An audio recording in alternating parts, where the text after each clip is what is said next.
একটা ভাই কমেন্ট করেছিল, তোমরা যা খাও তাই কি ফেসবুকে ছাড়তে হবে?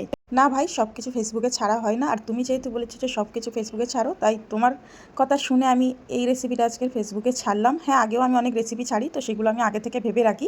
তো কী রেসিপি আপলোড করব, কী রেসিপি বানাবো, তো এটা আমি ভাবিনি। তোমার কমেন্টটা দেখার পর আমি এই রেসিপিটা ভাবলাম বাড়িতে আমি কিভাবে রান্না করি, কী খাই, যেগুলো আমি ছাড়ি না, সেই রকম রেসিপিগুলো বা তরকারিগুলো আমি একটু শেয়ার করি। আর হ্যাঁ, ভিডিওটা আমি অনেক দিন আগে তৈরি করেছিলাম, কমেন্টটা কিছুদিন আগের ছিল, তো তখনই আমি ভিডিওটা তৈরি করেছিলাম। আর কমেন্টের স্ক্রিনশটটা যেহেতু নিয়ে রাখা হয়নি, তাই স্ক্রিনশটটা শেয়ার করতে পারলাম না। পরবর্তীকালে যখন এরকম কোনো কমেন্ট আসবে, আমি অবশ্যই স্ক্রিনশটগুলো শেয়ার করে দেখাবো তোমাদেরকে। আর হ্যাঁ, এখন হয়তো একটু অলস হয়ে গেছি, তাই রেসিপি দেওয়ার সুযোগই হয় না। তো আবারও ভাবছি নতুন করে টাইমলি রেসিপি দেওয়া শুরু করব। তো তেমন কিছু না, সর্বপ্রথম চিংড়ি মাছগুলোকে খুব ভালোভাবে কেটে ধুয়ে বেছে নিয়েছি। তারপর আমি পুঁইশাকগুলোকেও খুব সুন্দরভাবে কেটে নিয়েছি। তার সঙ্গে আলু, কচু, বেগুন সব রকম সবজিগুলোকে কেটে নিয়েছি, যদিও বা দেখানো হয়নি ভিডিওতে। তো সব কিছু আমি খুব ভালোভাবে বলে দিচ্ছি যাতে তোমাদের বুঝতে সুবিধা হয়।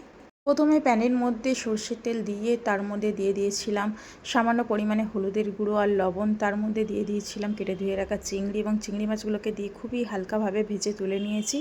তারপর সেই একই তেলের মধ্যে দিয়ে দিয়েছিলাম হাফ চা চামচ পরিমাণ পাঁচফোড়ন। তারপর দিয়ে দিয়েছিলাম একটি পেঁয়াজ কুচিয়ে, আর দিয়ে দিয়েছিলাম দুটি কাঁচা লঙ্কা মাঝখান থেকে চিড়ে। তারপর পেঁয়াজ কাঁচা লঙ্কাকে হালকা ভাজা ভাজা করে নিয়ে সমস্ত রকমের মশলা দিয়ে দিয়েছিলাম, যেমন হলুদ গুঁড়ো, ধনিয়া গুঁড়ো, জিরে গুঁড়ো, লাল লঙ্কার গুঁড়ো দিয়ে মশলাগুলোকে হালকা ভেজে নিয়ে তারপর সেই মশলার মধ্যে সামান্য পরিমাণে পানি দিয়ে আবারও মশলাগুলোকে খুব ভালোভাবে কষিয়ে নিয়েছিলাম মশলা থেকে তেল ছেড়ে দেওয়া পর্যন্ত।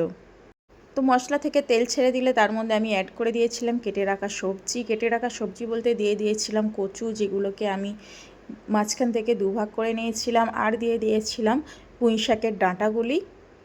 কচু ও পুঁই শাকের ডাঁটা দিয়ে প্রথমে ভালোভাবে কষিয়ে নিয়েছিলাম। তারপর আমি এর মধ্যে অ্যাড করে দিয়েছিলাম আলু। আর হ্যাঁ, আমি এখানে একটি বড় সাইজের আলু ইউজ করেছি। তারপর আমি দিয়ে দিয়েছিলাম টমেটো। এখানে আমি একটা মিডিয়াম সাইজের টমেটো ইউজ করেছি। আর হ্যাঁ, আমি যখন বাড়িতে রান্না করি তখন কিন্তু আগে থেকে কোনো কিছুই রেডি করে রাখি না। এই রকমই রান্না করতে করতে যেমন আমি টমেটো কেটে দিলাম, ঠিক এই রকমভাবেই আমি সব কিছু করি। তো ঠিক সেইভাবেই আমি তোমাদের সঙ্গে আজকে শেয়ার করছি। তারপর দিয়ে দিলাম কেটে রাখা বেগুন। আর হ্যাঁ, বেগুনটা কিন্তু পুরোপুরিভাবে ছিলে নিইনি, অর্ধেকভাবে একটু একটু খোসা রেখে ছিলে নিয়েছি। তারপর বেগুনটা দিয়ে হালকা কষিয়ে তারপর ঢাকা দিয়ে রেখেছিলাম 5 মিনিটের মতো, যাতে করে বেগুনটা একটু সফট হয়ে যায়। তারপর ঢাকা খুলে তার উপর দিয়ে দিয়েছিলাম পুঁই শাকের যে পাতাগুলি ছিল, তো পুঁই শাকের সেই পাতাগুলি দিয়ে দিয়েছিলাম, দিয়ে খুব ভালোভাবে নাড়িয়ে চাড়িয়ে কষে নিয়েছি। আর হ্যাঁ, এই পুঁই শাক পাতা দেওয়ার কারণে কিন্তু এই সবজি থেকে অনেকটা পরিমাণে পানি বেরোবে, তাই ঢাকা দিয়ে আমি আরও 10 মিনিটের মতো মিডিয়াম টু লো ফ্লেমে রান্না করে নিয়েছিলাম।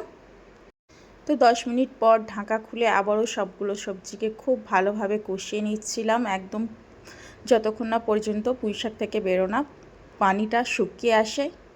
তোমরা নিশ্চয়ই দেখে বুঝতেই পারছো কষাতে কষাতে পুঁই শাকটা কিন্তু অনেকটা পরিমাণে সফট হয়ে গেছে।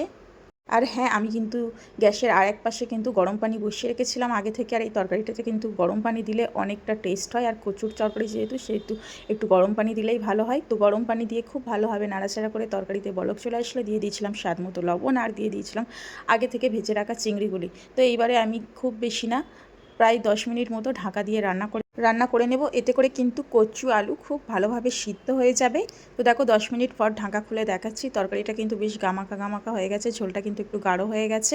আর দেখো কচুটাও কিন্তু খুব ভালোভাবে সিদ্ধ হয়ে গেছে। আর হ্যাঁ, আরেকটা কথা, তোমরা যেই অনুযায়ী ঝোল দেবে, তোমরা যদি চাও তরকারিটা একদমই শুকনো বা মাখো মাখো করে ফেলবে, সেহেতু তোমরা পানিটা একটু কম দেবে। আমি যেমন বানাবো তেমনই দিয়েছি, আর আমি বাড়িতে ঠিক যেভাবে করি সেইভাবে পরিমাণ মতো পানি এখানে অ্যাড করে দিয়েছিলাম।